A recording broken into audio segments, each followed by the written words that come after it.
there were actually quite a lot of cases, and because we've been working with the ladies who are involved in informal way speaking for a long time, we already had the networking. So when COVID lockdown happened, we started to engage with them more on how we can assist. So during that time, we realized that some of the assistance that were given, for example, we were giving financial assistance for them to go and working with other agencies, working with some government agencies even. And what we were realizing was the money was being taken away by the men again in some of those households and being used for other things rather than looking after the family.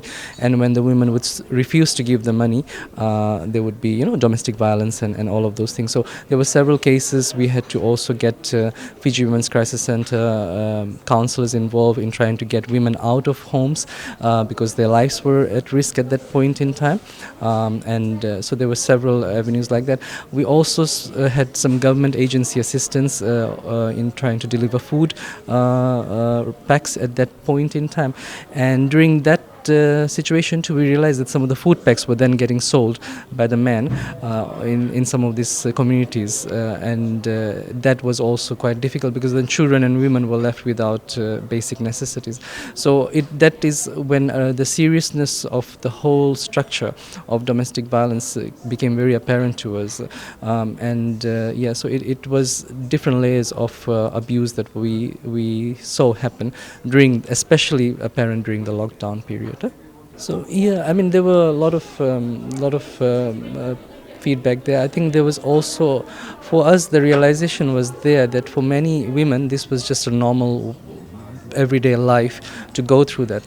So for us, while it was strange that there were no food left in the house and some men were behaving so badly, to them it was just a normal course of life. And what they were really after was how can they go back and start waste collection again because of the lockdowns at that time.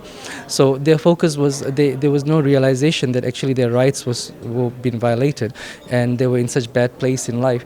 But it was more like they wanted to just get back to waste picking. But for us, the realization then came that actually this group needs to be empowered on their rights and how they should be treated as women and as human beings. It became quite apparent. Several cases were referred to the police, and I acknowledge that the response was quite good at that point in time, especially the police departments in the West, in Lautoka in particular, where we had situations in Nandi where our FWCC councillors and the police intervened with quick DVROs and getting women and children out of the domestic homes and domestic violence homes, and where lives were at risk in particular. So there were interventions like that, but it was quite difficult for some of the women to come out and speak about it too at that time, because the men were just in the house with them. So with the other agencies, we had to work out on strategies on how to get